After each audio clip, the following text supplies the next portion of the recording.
Hi guys, and welcome back to another Dr. Race video, and today we're going to be playing MotoGP 21. We're here in the Portuguese GP for our Moto 2 career mode, and it's going to be Portimao. So here we are in the Algarve, right here in Portimao, one of the best circuits on the 20 Grand Prix calendar. Probably one of the most difficult, if not the hardest. It is a certainly difficult one to manage, and it's certainly a difficult one to sort of master. I can get by, I can sort of do well. But of course, compared to last year's results in Moto 3, we were definitely wanting an improvement as we crashed into turn 3 as we made contact with John McPhee, I do believe it was, as things came to blow in the Moto 3 World Championship. Now braking into the left-hander for turn 5, the Tour VIP. Quite a difficult corner, but I rather enjoy the downhill sort of hard braking, but somewhat gentle at the same time. I find this change of direction here to the right-hand side for turn 7 somewhat of a challenge, but we do manage to get ever so closer to Barry Baltus, the NTS rider, just ahead of us. We'll be going over the little bit of the rise here, be careful on the acceleration. A little bit of a gear up early there, just to stop myself from wheeling as we go over the rise. Now onto the right-hand side, keep it on the right-hand side, brake gently for the Portimao corner, and we'll get right onto the rear of Barry Baltus. As far as the season goes so far, we've had some interesting results. Qatar went really well. Argentina, I guess you could say that was a good one, although the race was just absolutely, utterly bizarre. And then, of course, the crash last time out in Austin, Texas. Very disappointing end to the COTA Grand Prix. I did feel like we could do a lot better than our finishing position suggested.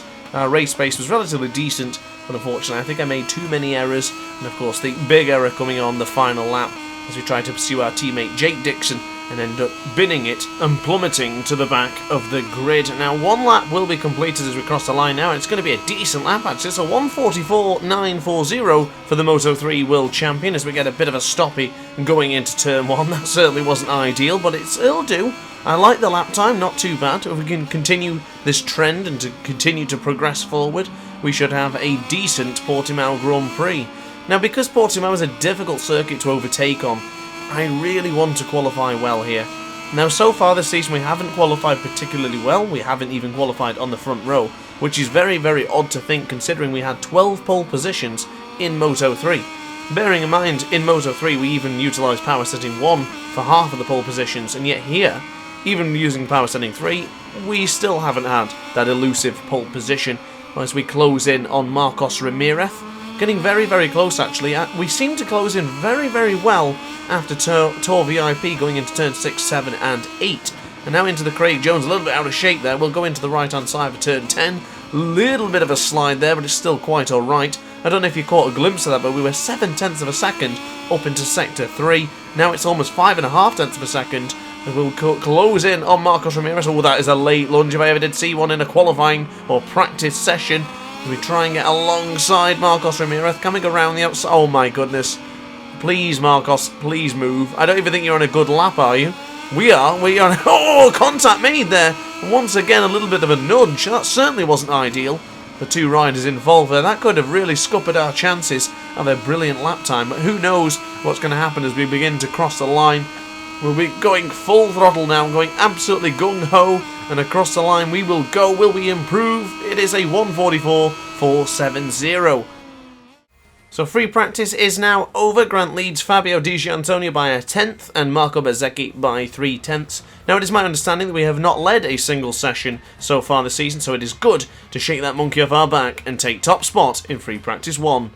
So moving on to qualifying 2 now, we do drop down to 4th place, but we now have Iagora, Joe Roberts, Cameron Bobier and teammate Xavi Vierge battling it out in qualifying 2 for pole position.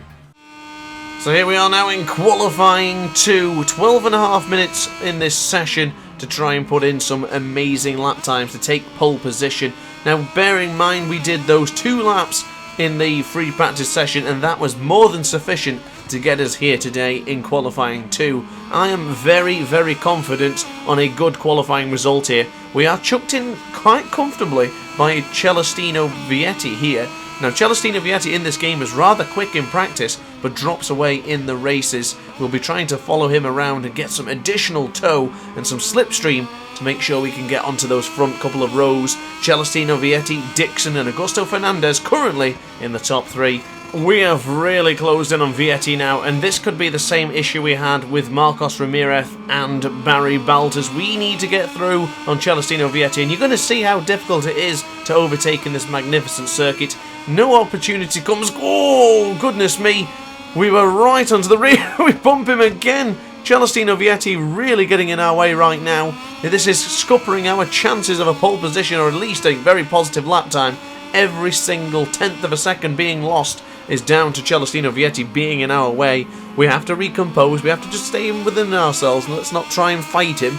Let's just try and wait for an opportunity to then eventually get through. We'll try and go around the outside, that's still not going to work, but I tell you what, we are still on par for a good lap time here regardless. We still have red sectors to Celestino Vietti's time of a 1:45.050, and bear in mind that our quickest lap previously was a 1:44.4. We could be getting very, very close to that as we come out of the slipstream now. We'll go across the line any moment now. Across the line we'll go 1:44.167. I tell you what, that is a good lap time. That is 0.3 of a second quicker than what we did in practice session just earlier on. That is fantastic. As we now go into the right hand side, we have clear ground, we have clear space up until Marcel Schrotter ahead of us. We're utilising a soft front and a soft rear. Not sure how well this will last for this qualifying session, but considering we're just going to go all out for it, we could be in a great position right here, right now. Marcel Schrotter, please don't get in our way this time, because I feel a pole position coming if we can just keep it together and continue to get it right during these next couple of corners. Turn 6 navigated well, nice tight line there. Now going into turn 7, the difficult right-hander. Oh, we nailed it, actually really nailed that one. I usually struggle going into turn 7, and now the same for turn 8 for Samsung. We are right onto the rear of the Dynavolt Intact Rider. Power setting 3, little bit of wheelie with anti-wheelie 4. As we now go to the left-hand side for the Craig Jones, can we go around the outside of Marcel Schrotter? A little bit out of shape for Portimao. Schrotter's still there, but we have a chance to get through on him sooner rather than later. Flick it to the left, we are up by just under 0.6 of a second. Marcel Schrotter is indeed in the way. A little bit of contact there as we try and get through. Oh, for Schrotter to lift up the motorcycle. Oh, and I think he went down. Oh my god. We didn't mean to knock him off, but we're just trying to get through. Into Sagres for turn 14. We ran it a little bit too deep for my liking. We have lost a couple of tenths of a second with that little bit of a skirmish. We'll be going 100% gung-ho now. Going into the gallop onto the right-hand side of the tyre. Wait to line up the motorcycle and just absolutely fire it towards the line. Here we go.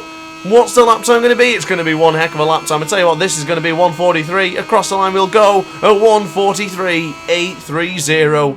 What a magnificent lap for the Moto3 World Champion. And that could be it, ladies and gentlemen. That could very well be pole position decided right there. Take a look on the left-hand side of your screen. You will see Lowe's, Fernandez, Di Gianantonio, Roberts and Arbolino all on personal best sectors. There's no red sectors in sight as Grant leads by 0.6 of a second to fellow British rider Sam Lowe's. Grant could very well be starting round 4 in the best possible position in pole position. Can he do the business tonight at 8 PM GMT? Make sure you're there ready and eager to watch this Moto2 race unfold. And Grant is not finished yet. He is only 0.2 of a second away from his previous best lap time, which of course was the magnificent 1:43.830. Less than 0.2 of a second now, 1.5 potentially, as we'll now go into the right-hander, this difficult right-hander for turn 10. Portimao, ooh, a nice tight apex there, different line. Not tried that one before as we get a little bit out of shape. We did gain some additional time, but that has completely gone away from us now after that little bit of a mistake. I don't think I'll be taking that tight line into Portimao ever again. Didn't really work out for us, and we've run it wide now into turn 13. That will be session over for Grant. Another pole position, but the first one in Moto 2. Make that 13 career pole positions, but what really matters, but this is Grant's first in Moto 2. So that is qualifying over. Grant takes his very first pole position in Moto 2, and of course the Red Bull KTM riders of Remy Gardner and Raul Fernandez are still right there on the front row. So guys, always thank you very much for watching the video. I'll see you tonight at 8 PM for the Grand Prix. And upon that note guys, like, comment and subscribe. Hit the notification bell to be alerted to every single Dot Race video. And thanks for watching guys, and I will see you next time. Ciao for now. Oh hi, didn't quite see you there. good to see you're still here. If this video didn't quite sate your appetite, then why not watch some more Dr. Ace content by clicking the video shown on screen now. Furthermore, if you would like to follow me on social media, you can do so now, with the links down in the description. Consider subscribing so you don't miss a single Dr. Ace video.